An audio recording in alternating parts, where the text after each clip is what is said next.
Assalamualaikum warahmatullahi wabarakatuh. Alhamdulillahirabbil alamin.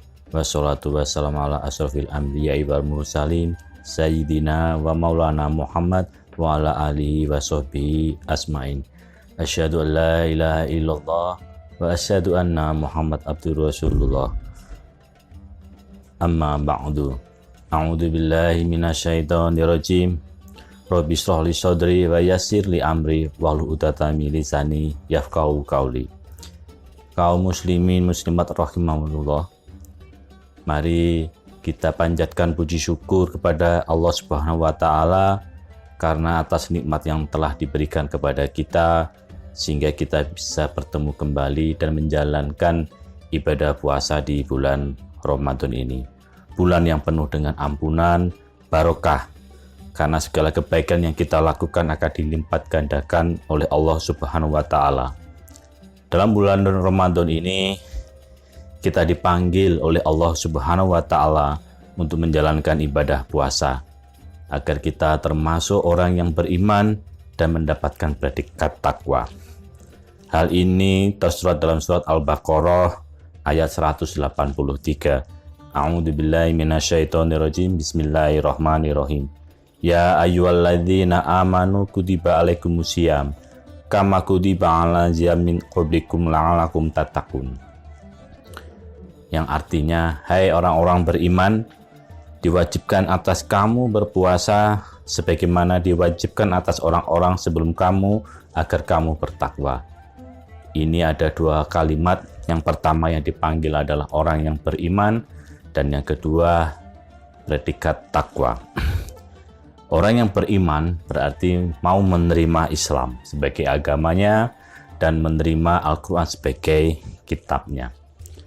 Kaum muslimin muslimat rahimakumullah, perkenankan saya pada kesempatan kali ini untuk menyampaikan suatu topik yang berjudul kearifan Islam atas tradisi lokal. Tradisi merupakan suatu kebiasaan yang sudah dilaksanakan sejak lama dan terus menjadi bagian dari kehidupan satu kelompok. Islam merupakan agama hidayah, sekaligus membawa rahmat bagi sekalian alam. Hal ini tertuang dalam surat Anbiya ayat 107. A'udzubillahi minasyaitonirrajim. Bismillahirrahmanirrahim. Wa ma arsalna ila rahmatan lil alamin. Yang artinya, dan tiadalah kami mengutus engkau Muhammad melainkan untuk menjadi rahmat bagi semesta alam. Hal ini mencerminkan bahwa Nabi Muhammad SAW diutus ke muka bumi ini untuk menjadi rahmat bagi seluruh alam, bukan hanya kepada manusia tetapi seluruh makhluk hidup yang ada di muka bumi ini. Islam sebagai agama yang rahmatan lil alamin sangat fleksibel dalam melihat setiap persoalan, terutama berkaitan dengan budaya lokal masyarakat.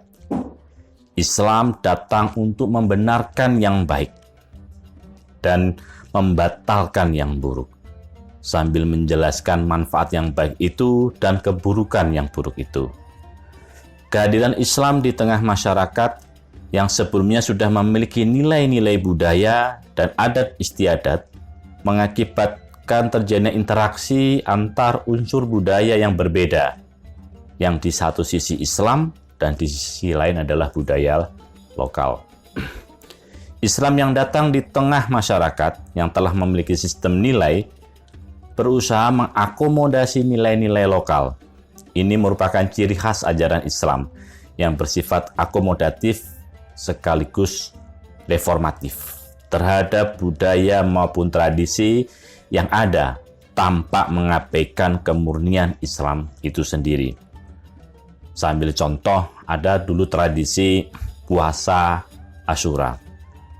Masyarakat Quraisy Arab sebelum kedatangan Islam telah terbiasa berpuasa Asyura atau 10 Muharram. Hal ini diriwayatkan dalam suatu hadis dari Hisam ibnu Urwah dari ayahnya bahwa Aisyah radhiyallahu an berkata, di zaman jahiliyah dahulu orang Quraisy biasa melakukan puasa Asyura. Rasulullah Shallallahu Alaihi Wasallam juga melakukan puasa tersebut. Tak kala tiba di Madinah, beliau melakukan puasa tersebut dan memerintahkan manusia untuk melakukannya. Namun tak kala puasa Ramadan diwajibkan, beliau meninggalkan puasa Asyura. Lalu beliau berkata, barang siapa yang mau silahkan berpuasa, barang siapa yang mau meninggalkan tidak berpuasa. Hadis Sahih Al-Bukhari nomor 1863. Bukan hanya suku Quraisy, umat Yahudi Madinah pun juga berpuasa Asyura. Mereka meyakini bahwa pada bulan itu Allah menyelamatkan Nabi Musa dan Bani Israel dari kejaran Fir'aun. Sehingga mereka saat ditanya mengapa berpuasa Asyura, orang Yahudi menjawab, mereka memuliakan dan menetapkan tanggal 10 Muharram atau Asyura untuk berpuasa sebagai wujud syukur atas pertolongan Allah tersebut. Sehingga dalam satu riwayat dari Ibnu Abbas radhiyallahu an bahwa Nabi Shallallahu Alaihi Wasallam ketika datang ke Madinah mendapatkan orang Yahudi berpuasa satu hari, yaitu Asyura 10 Muharram, mereka berkata, inilah hari yang agung, yaitu hari Allah menyelamatkan Musa dan menenggelamkan keluarga Fir'aun. Maka Nabi Musa berpuasa sebagai bukti syukur kepada Allah. Nabi Muhammad SAW kemudian bersabda, saya lebih berhak untuk mengikuti Musa alaihissalam daripada mereka. Maka beliau berpuasa dan memerintahkan umatnya untuk berpuasa. Hadis riwayat Sahih Al-Bukhari nomor 3145. Ini mencerminkan salah satu tradisi lokal, yaitu puasa Asyura yang dilakukan oleh kelompok atau masyarakat tertentu Quraisy dan Yahudi, kemudian bisa diterima oleh Islam. Kemudian tradisi yang lain, yaitu tradisi nikah. Di zaman pra-Islam atau di zaman jahiliyah, banyak ragam pernikahan yang telah menjadi tradisi masyarakat Arab di sekitarnya, yaitu seperti perkawinan mut'ah, perkawinan al-sihar, dan perkawinan antalhil, dan sebagainya. Model perkawinan ini ada yang ditolak oleh Islam, namun ada juga yang justru sampai sekarang tradisi itu berkembang. Karena ada model-model pernikahan yang tidak sejalan dengan nilai-nilai kehormatan wanita. Yang pertama, perkawinan mut'ah. Kita memahami perkawinan mut'ah adalah merupakan pernikahan yang dalam akadnya ditetapkan masa berlakunya untuk waktu tertentu.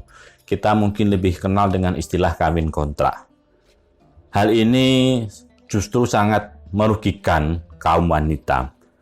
Maka dari itu Rasulullah SAW bersabda dari Ar-Rubai Ibnu Sairah Al-Juhani bahwa ayahnya telah bercerita kepadanya bahwa dia bersama Rasulullah, kemudian beliau bersabda, hai manusia, sesungguhnya saya pernah mengizinkan kamu sekalian untuk mengawini wanita secara mut'ah. Dan sesungguhnya Allah telah mengharamkan hal itu atau nikah mut'ah sampai hari kiamat. Barang siapa yang saat ini ada dari kalangan para istrinya yang dikawini secara mut'ah, maka hendaknya dibatalkan akadnya. Janganlah kamu sekalian mengambil kembali apa yang telah kamu berikan kepada mereka, yaitu para istri yang telah kamu kawini secara mut'ah. Hadits riwayat Sahih Muslim nomor 2502. Hal ini mencerminkan perkawinan mut'ah adalah suatu tradisi yang dulu diperbolehkan. Namun setelah jalannya atau Islam muncul, maka pernikahan mut'ah itu sekarang justru dilarang sampai dengan hari kiamat. Kemudian ada lagi pernikahan yang merupakan tradisi lokal, yaitu pernikahan al-sihar. Ini diriwayatkan di dalam satu hadis dari Nafi dari Ibnu Umar bahwa Rasulullah SAW melarang pernikahan sihar, yaitu pernikahan di mana seorang laki-laki mengawinkan anak perempuannya kepada seorang lelaki dengan imbalan laki-laki itu memberikan pula anak perempuannya dan tidak ada mahar di antara keduanya. Hadis riwayat Sahih Al-Bukhari nomor 4720. Ini juga ditegaskan dalam riwayat hadis sahih Muslim nomor 253. Nah, ini tradisi lokal yang sudah ditinggalkan oleh umat Islam. Namun ada tradisi model pernikahan yang sampai sekarang justru Islam menerimanya, yaitu nikah paulah, yaitu pernikahan yang diawali dengan laki-laki melamar atau meminang wanita yang bisa diwakilkan orang tua, kakak atau pamannya, yang kemudian disyaratkan adanya pernyataan ijab dan kabul. Ini adalah tradisi lokal pada masyarakat saat itu yang sekarang ini sudah menjadi tradisi yang diterima oleh masyarakat pada umumnya. Banyak sekali tradisi-tradisi seperti itu. Kemudian ada lagi tradisi zaman jahiliyah adalah malu memiliki anak perempuan. Jadi zaman dahulu kalau punya anak perempuan itu malu. Mereka menyembunyikan, bahkan sampai dengan ada yang mengubur hidup-hidup anak perempuan. Ini sungguh suatu tradisi yang tidak bisa diterima, ya. Karena Islam merupakan agama yang justru memuliakan wanita. Hal ini sangat tercermin dari di Al-Quran itu ada surat An-Nisa. Itu salah satu penghormatan kepada wanita. Dan kemudian juga sabda-sabda Nabi yang berkaitan dengan kemuliaan wanita. Saya ngambil satu cuplikan dari satu hadis dari Abu Hurairah. Inilah kemuliaan wanita. Apabila seorang wanita sholat 5 waktu, berpuasa bulan Ramadan, menjaga kemaluannya dari zina, dan taat kepada suaminya, maka ia akan masuk surga dari pintu mana saja yang ia kehendaki. Bayangkan, inilah kemuliaan dari wanita sejak adanya Islam. Islam memang menghilangkan tradisi lokal yang menyangkut muamalah yang tidak sesuai dengan kebenaran dan tidak sesuai dengan Al-Quran dan Sunnah Nabi. Namun perlu dipahami, Islam tetap mampu mengakomodasi tradisi lokal selama sesuai dengan Quran dan Sunnah Nabi. Namun apabila ada suatu tradisi lokal itu bertentangan dengan akidah atau tauhid atau ibadah, maka Islam tidak mentoleransi. Wajib ditinggalkan tradisi itu. Kaum muslimin muslimat rahimakumullah, inilah sedikit ilmu yang bisa saya sampaikan. Perkenankan saya mohon maaf atas lisan dan keterbatasan pemahaman dalam penyampaian. Semoga di bulan Ramadan ini kita senantiasa mendekatkan diri kepada Allah Subhanahu wa Ta'ala, menjalankan semua perintahnya dan meninggalkan semua larangannya sampai dengan malaikat maut datang kepada kita. Saya akhiri, wabillahi taufik wal hidayah. Assalamualaikum warahmatullahi wabarakatuh.